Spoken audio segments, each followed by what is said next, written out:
je suis Mayolek et la série d'aujourd'hui détient un record sur cette chaîne. C'est celle devant laquelle je me suis le plus emmerdé jusqu'à présent. Le livre de la jungle, souvenir d'enfance. Préquel, supposé du film Disney qui raconte l'enfance de ses personnages cultes. Baloo, Bagheera, Louie, Kaa, Shere Khan et Hati, l'éléphant militaire. Ouais, il doit exister 2 ou 3 personnes qu'il considère comme un personnage culte, lui. Ensemble, dans la fougue de leur jeunesse, ils feront leur numéro dans la jungle, et c'est tout. Honnêtement, j'ai pas grand chose à dire sur cette série intrinsèquement. Presque tous les épisodes suivent le même schéma. On nous balance une excuse à la con pour qu'un ou plusieurs enfants partent dans un délire ridicule, et on fourre un tas de gags puérils pas recherchés pour remplir la durée. C'est la série pour gamins à son niveau le plus lambda possible. Vous voulez que j'en fasse quoi? Que je m'ébobise devant la grandeur d'écriture de « Apprenez les bases du cartoon, leçon 0 »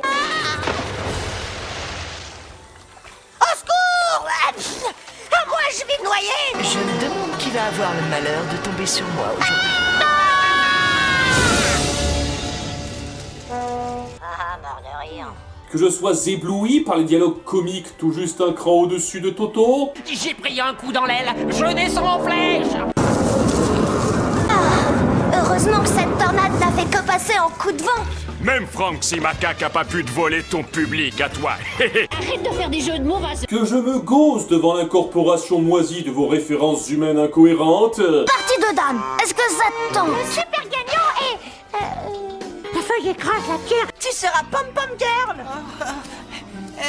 C'est ça. Et ma sœur, elle est numéro 1 au top 50.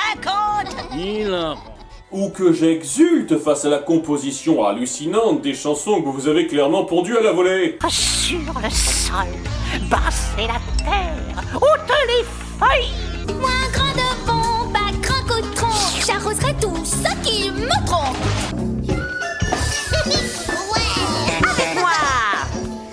En oxygène, c'est ça un système. Hey, si tu fais comme oui, t'as pas de soucis. Il en faut peu pour être affreux, vraiment très peu pour être affreux. Faites appel à Louis pour du rap pourri. C'est de la merde. Je ne doute pas que quand on a un âge à un chiffre et donc qu'on est moins exigeant, ça peut être une distraction acceptable, mais quasiment rien dans l'écriture n'élève cette série. C'est d'une platitude à analyser. Mais bon, peut-être que les personnages rattrapent. Ce sont donc nos animaux bien connus du livre de la jungle, version bradée mentalement. On est des tout petits et fiers de l'être.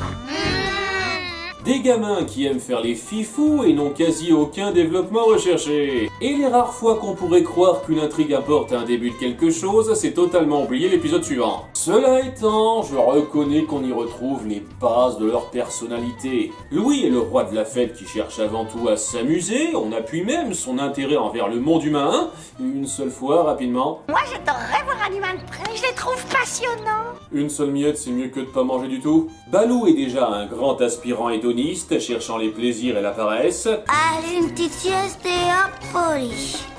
Vu que ça se recoupe un peu avec le singe de la bande, Je ne suis pas un singe, mais un orang-outan. on associe souvent ce duo ensemble, un peu comme dans Super Baloo. Bagheera, c'est le posé et prudent qui a tendance à faire la morale, c'est pour ça que sa version enfant est réduite à une copie bon marché du Schtroumpf à lunettes. Comme quoi, même quand on a une voix sourde, on peut laisser les autres muets d'admiration. Une fois de plus, mon intelligence a fait ses preuves. Tu dois reconnaître que je suis aussi... Hati est plus jovial et relâché que son lui adulte, mais affiche tout de même de façon régulière son intérêt pour la discipline. Voilà, progresser sans être repéré, c'est le but de la manœuvre. K est juste réduit à la partie gaguesque ridiculisée qu'on voit dans le film, mais je ne vais pas nier que ça le caractérise en partie. On essaye aussi de souligner qu'il se rôde pour ses compétences d'hypnotisme de façon un peu inconsistante. À un moment donné, il parvient à s'hypnotiser lui-même. À 3, tu auras une voix aussi puissante que celle de notre ami Baloo.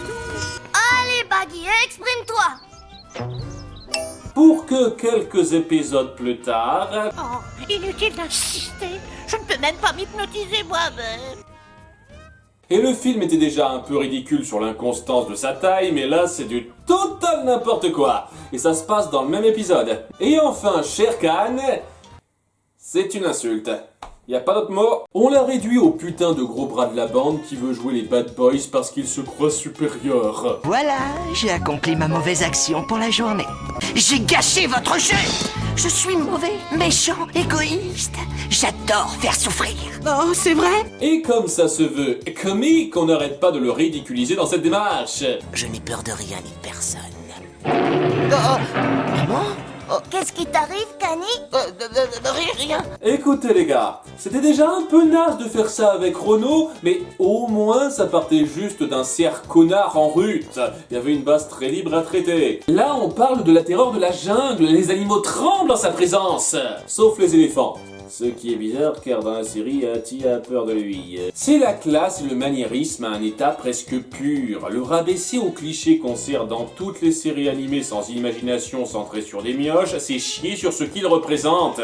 Mais bon, de toute façon, presque tout ce qui faisait le sel du livre de la jungle se fait chier dessus. En dehors de ces 6-là, on a très peu de personnages récurrents. On peut pointer rapidement une macaque rombière et ses gamins débiles qui s'en prennent quelquefois aux héros. Vous n'avez pas plus de jugeote que de linotte, c'est pour m'appartient.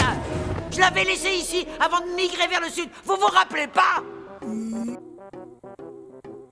Ah bah merci, maintenant je sais ce qui a inspiré Tarzan 2. Et de Buzara Ahuri qui espère régulièrement avoir du cadavre à becter et qui apparaissent bien trop souvent à mon goût. Oh, tu ne peux pas le manger, il n'est pas dépioté. Par contre, il pourrait avoir prochainement un accident regrettable qui l'enverrait au ciel. Rien ne vaut la bonne odeur d'un petit singe écrasé. De quoi se faire une fête entre copains si on en avait?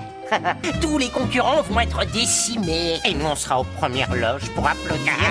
Je me régale déjà du spectacle. On se tape leurs commentaires moisis 2 épisodes sur 3. J'ai précisé à quel point je me suis emmerdé devant cette série. Mais en dehors de cela, c'est vraiment nos 6 animaux loufoques qui font leur tambouille entre eux et parfois l'intervenant loufoque du moment. Dans un cadre qui ne rend clairement pas justice au film. J'ai franchement 1000 fois plus de respect pour l'approche de Super Baloo qui a complètement retourné son univers en justifiant tous ces changements. Là, on nous vend l'idée que ça précède le livre de la jungle. Et ça ne colle pas sur presque tous les tableaux. Déjà, rien que ces 12 000 références de merde qu'ils font pour le LOL, c'est grotesque. Tout le principe de la jungle, c'est qu'elle est détachée du monde humain et diverge totalement en centres d'intérêt humains qui sont perçus comme dangereux et mystérieux. Donc, s'il y a bien un univers dans lequel ne pas faire jouer au football des animaux ou les montrer former un groupe de musique, c'est celui-là. Quoi, ensuite, vous allez lui faire commander des plats à emporter? Et moi, je fais quoi? Je me commande une pizza? Super, j'en veux bien une. Merde. Et puis, il y a aussi le fait que, je sais pas, ça n'a aucun sens qu'ils soient tous potes, parce que ce n'est pas du tout appuyé à un quelconque moment du film. Le feu. C'est donc ça qu'il voulait, ce sagouin. Je le casserai, je le massacrerai. Oh, ce poteau avec qui on a fait les 400 coups. Ça fera exactement ce qu'il mérite. Mais... Allez, général, en souvenir du bon vieux temps où on a tapé dans une pastèque ensemble. Rassurez-moi, il n'y a pas que moi qui trouve que ça va pas. Et c'est encore pire pour K et Shere Khan qu'on a désantagonisé de façon infecte. Je rappelle que ce sont des enflures dans le film, mais là, K est fidèle, avenant et prêt à aider ses potes. Et Shere Khan, il les chambre, mais il aime passer du temps avec eux quand même. Bordel, on les voit dormir ensemble dans leur petit repère. On était en train de jouer tous les deux et... Moi? Jouer avec toi? Ça ne correspond à rien du livre de la jungle, en termes de récit, mais surtout en termes de ton. Car un thème important du film, c'est son ambiance de loi de la jungle, justement, où chacun s'occupe avant tout de soi et le danger vous guette à chaque recoin. D'où le besoin pour Mowgli de tracer sa voie vers un environnement plus sûr pour lui, et pas juste parce qu'une fille l'a fait bander. Ce n'est pas un endroit où tous les animaux peuvent copiner entre eux sans problème, Hakuna Matata, mon cul sur la commode. Aujourd'hui, on formait une super équipe, les gars. Je vous assure, le nombre de morales cuculapralines sur l'acceptation et l'amitié dans cette série sont d'un sérieux mauvais goût vis-à-vis de l'œuvre antérieure. Oui, bien envoyé, Louis. Un bon soldat ne laissera jamais tomber ses camarades, surtout s'ils sont blessés. Ça a beau être une adaptation très allégée du livre de départ, le film sait faire passer l'idée de la nature implacable et individualiste. Ou bien, est-ce que je me fourvoie? Est-ce que depuis le départ, j'étais censé voir le livre de la jungle de Disney comme un délire léger avec des animaux rigolos? Est-ce qu'en fin de compte, ça a toujours voulu être de la bouillasse colorée des magots pensés juste pour divertir les mioches? Les exemples récents me donnent de plus en plus cette impression.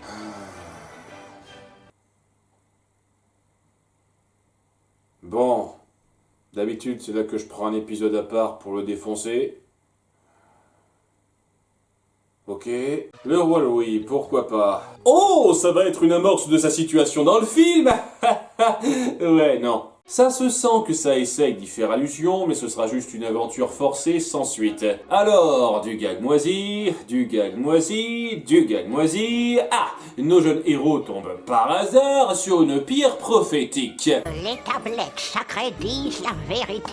Ce sage-là est destiné à devenir un roi. Mamie a pas pris sa camomille aujourd'hui. Croyant à la première vieille cinglée qu'ils croisent, ils amènent Louis sur place pour comparer. Regardez, il a une banane sous le pied comme l'autre singe. Ouais, c'est ma marque de naissance. Qui disparaît complètement dans les autres épisodes. Parce qu'on a payé les scénaristes en chewing-gum. Et j'y crois bien que je l'ai depuis ma naissance. C'est le genre d'humour que je me suis tapé pendant 34 épisodes. La tarée s'évapore et elle a apparemment donné le mot à toute la jungle pour nommer Louis roi du quartier. Ouais, la paperasse se faisait vite à l'époque. Bref, son axe politique premier, c'est « On fait la fête !» J'ai même une chanson de merde pour ça. Ibablou bab zout zout zout. Louis prend toujours la bonne route. La vie sera du tonnerre sur la terre. Bravo, bravo. Une interprétation de premier ordre. Avec le roi Louis, la jungle est entre de bonnes mains. Avez-vous une idée de la morale que ça veut faire passer, les enfants? Cher crâneur vient s'interposer à la décision. Tu as la prétention de croire qu'un vulgaire macaque peut être roi? Tu passes ton temps à faire l'andouille au bout d'une liane. Il a pas tort. Moi, au moins, je n'ai peur de rien ici. Il y a un énorme au secours. Le futur grand méchant Disney. Vraiment, je pensais pas qu'on arriverait à battre la suite pour lui pisser dessus. C'est donc les élections royales et les gens préfèrent Bozo à Patton, évidemment. Pour fêter ça, Louis les amène se marrer à côté d'un volcan. Vous ne regretterez pas d'avoir accordé votre confiance au roi Louis. Le mont Timing. Donc tout le monde se barre, Louis se fait gentiment tirer les bretelles, gag moisi, gag moisi, gag moisi. Ouais, comme tous les épisodes, ça représente 75% de temps d'écran. T'avais raison, Bagheera. Je suis pas fait pour être roi. Je ne pense qu'à m'amuser alors. Tu laisses tomber? Si seulement on pouvait mettre en place une situation forcée pour que je me rattrape. Paf, le mont Timing recrache. La montagne de feu gronde de plus en plus. C'est peut-être en alignement avec la prophétie. Lors de votre premier couronnement, le feu tombera pour votre jugement. Feu qui ne tuera absolument personne dans la jungle, parce que c'est une série pour gamins fragiles. Et sans doute pas pour les zoologues, car j'ai quelques doutes sur la capacité protectrice des peaux de serpent que vous nous montrez. Cher Caca essaye de la jouer bon chef de circonstance, mais finit par se barrer en gros lâche, et Louis en profite pour sauver la situation en envoyant un tronc d'arbre pour secourir tout le monde. Tronc d'arbre qui devrait très vite prendre feu là, mais on va dire qu'il a pissé dessus pour ralentir ça. Oh, j'arrive pas à croire une chose pareille, c'est le plus gros désastre que la jungle ait connu. Et pas un seul animal n'est tombé dans notre assiette. Comment ces deux charognards glandus ne sont pas morts de faim depuis le temps, c'est un mystère. Louis se retrouve donc fort de la leçon qu'il a apprise et qu'il n'emploiera dans aucun épisode par la suite. On peut tous donner le meilleur de nous-mêmes si on essaie. Tu as raison. D'ailleurs, après tout, peut-être qu'un jour, je ferai vraiment un bon roi. Non, Tu seras un tyran loufoque qui régnera seulement sur d'autres chimpanzés et qui cherchera le savoir humain pour son profit. Ne venez pas vous la jouer, c'est incroyable, on a trop instauré un truc quand vous n'avez rien compris du truc en question. Ce n'est pas une prophétie et encore moins une compréhension des responsabilités qui a amené le roi Louis à sa place dans le livre de la jungle. Vous n'avez instauré que Pouic. Et c'est peut-être ça la plus grosse occasion manquée de cette série. Si je vous ai résumé cet épisode vite, c'est que les 3/4 du temps, il ne s'y passe rien à part des gags puérils et chiants.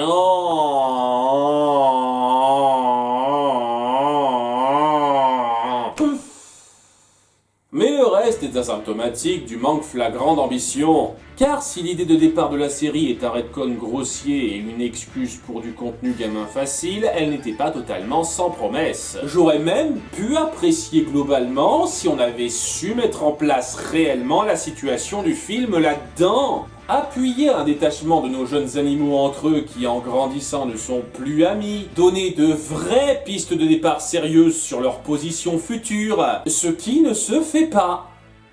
Ou à peine. C'est de la gaudriole infantile et basta. Ça ne se donne pas plus d'ambition que ça. Ce qui fait que je me retrouve avec un choix de merde à faire pour mon top 3.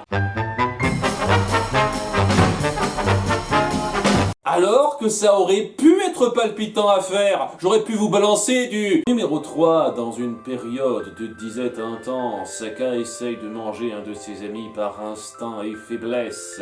Cela crée un froid entre eux et ils ne traîneront plus ensemble. Le serpent deviendra de plus en plus amer et individualiste par la suite de la série. Numéro 2, alors que le groupe s'interroge sur la nature possiblement récupérable de Shere Khan, ce dernier subit une tragédie.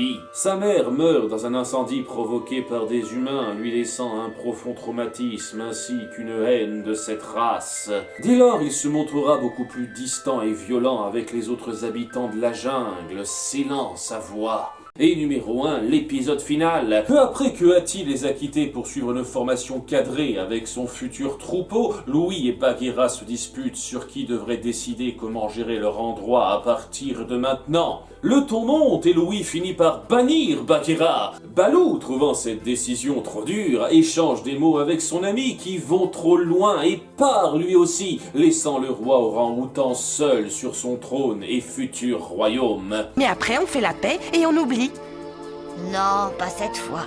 Ce ne sera plus jamais comme avant. Bon, dans le temps où on montre rapidement chacun de nos protagonistes désormais adultes en plein dans son occupation livrée à lui-même. Baloo croise rapidement Bagheera au gré d'une promenade, ils s'échangent des petits reproches sur les priorités de la vie et juste avant que la panthère ne parte, l'ours dit « Bagheera, oui, tu te souviens quand on était tous potes ?» Presque plus maintenant. Pareil.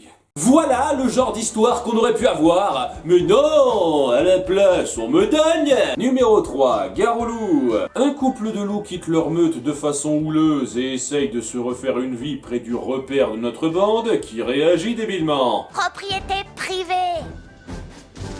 Les étrangers, on n'en veut pas chez nous. C'est très majoritairement du remplissage gag chiant habituel et à nouveau ça se plante totalement dans la caractérisation profonde des personnages centraux, mais les quelques minutes de l'épisode alloué au couple de déserteurs est plutôt solide et prenante. Et j'avoue que ça fait plaisir de voir un peu d'attention portée au, semble-t-il, futur parent adoptif de Mowgli. Ça aurait été encore plus sympa de les montrer dans d'autres épisodes après ça, mais ne soyons pas trop gourmands. Numéro 2, quand Hati rencontre Winifred. Titre direct. Des éléphants domestiques sont séparés de leurs humains par un incendie et la fille de la troupe se retrouve seule dans la jungle pour rencontrer son futur mari. Sache qu'ici, on n'abrite pas de criminels. Alors je t'ordonne de plier bagages sur le champ et de déguerpir. Je suppose que sinon tu emploieras la force. Moi, On nous sert beaucoup trop souvent les gags prévisibles sur cette configuration, je vous laisse deviner lesquels. Chez nous, les filles ne sont pas acceptées. parfait. Ah, fille, si je peux donner mon avis, ça vaut pas la peine de s'embêter avec elle. Elles sont tout le temps en train de changer les règles du jeu. Oh, c'est une fille, elle va nous refiler des poux. Mais j'apprécie qu'on amorce une relation comme ça, qui au passage sera un tout petit peu remontrée à 2-3 reprises par la suite. Et ce début de romance d'enfant a ses moments mimi. Je vous cache pas d'ailleurs, comme c'est un des tout premiers épisodes, que ça m'a donné un léger espoir. C'est peut-être le seul élément du film qu'on met correctement en place, le rapport de force qu'il y aura entre les deux étant déjà assez perceptible, et je trouve même que ça rajoute une valeur d'attachement au couple qui ne se ressentait pas vraiment de base. Ironiquement, ce sont les personnages du livre de la jungle dont j'en ai le plus rien à branler qui brillent le plus là-dedans. C'est un peu désespérant. Et numéro 1, Nuit blanche dans la jungle, dernier épisode diffusé. Bagheera balance à Louis et Balou quelques vérités qu'il a dû étudier dans la bibliothèque du coin. Vous arrive de vous demander où vont les choses que vous jetez? Où vont vos ordures? Êtes-vous au courant que s'il ne neige plus en montagne, les melons disparaîtront? Ils risquent de disparaître. Ce qui perturbe ce dernier au point de ne plus trouver le sommeil, et ce sera la mission de la bande de l'aider à retrouver sa sérénité d'esprit. Au premier abord, je l'ai à peine considéré, mais après mûre réflexion, je me suis dit que c'était l'épisode le plus méritant de cette série, car c'est celui qui arrive le mieux à me vendre l'approche de souvenirs d'enfance. On a toujours notre lot de gags moisis et assommants, mais à la fin, ça renvoie au message qu'il y a des sujets sérieux à envisager, et que si pour certains on peut y faire quelque chose, pour d'autres c'est moins le cas, et il est mieux de ne pas laisser l'inquiétude vous consumer, en embrassant une joie de vivre sans avoir à se sentir coupable. Ils pensent qu'on est là? Ce qui mène plutôt intelligemment à la seule chanson bien foutue de cette œuvre, même si c'est une énième reprise. Il en faut peu pour être heureux, vraiment très peu pour être heureux. Il faut se satisfaire du nécessaire. Ça fait passer le thème de l'insouciance de l'enfance correctement, et c'est presque un plaidoyer de la série. Voilà ce qu'on est, il y a plus sérieux à voir, mais si vous voulez passer du bon temps léger, c'est notre but. Ça n'excuse pas la fainéantise de votre écriture comique, mais tout de suite vous assumez vos ambitions via une illustration relativement jolie. Et en fin de compte, si pour vous c'est un peu qui suffit pour être heureux, je ne vais pas tout vilipender, l'animation est à peu près correcte, la plupart du temps. Il y a un souci de langage recherché, ce qui est toujours cool dans une œuvre qui vise les petits. La procrastination est une mauvaise habitude. La procrastine quoi? Souvenir d'enfance est une série médiocre, mais inoffensive. Et si vous avez passé du bon temps dessus enfance, c'est tout à votre honneur, il y a pire. Mais ce n'est pas avec ce niveau-là que ça pourra se targuer de vouloir aller plus loin que ça, là où bien d'autres séries dérivées Disney ont tenté cet effort. Ouais, mon pote. Voilà. Je suis bien content d'avoir fait ce rattrapage, moi. La prochaine fois, on va repartir sur du neuf. C'était Mayolek et... Super Balou me manque, putain. Pas dans le flou, un petit zad zad zad zoulazi. Et puis, c'est fini. Ah, et leur nom de groupe, c'est les 5 bananes. 5 bananes, leur succès. Vous pouviez pas trouver plus approprié. Ce ne sera plus jamais comme avant.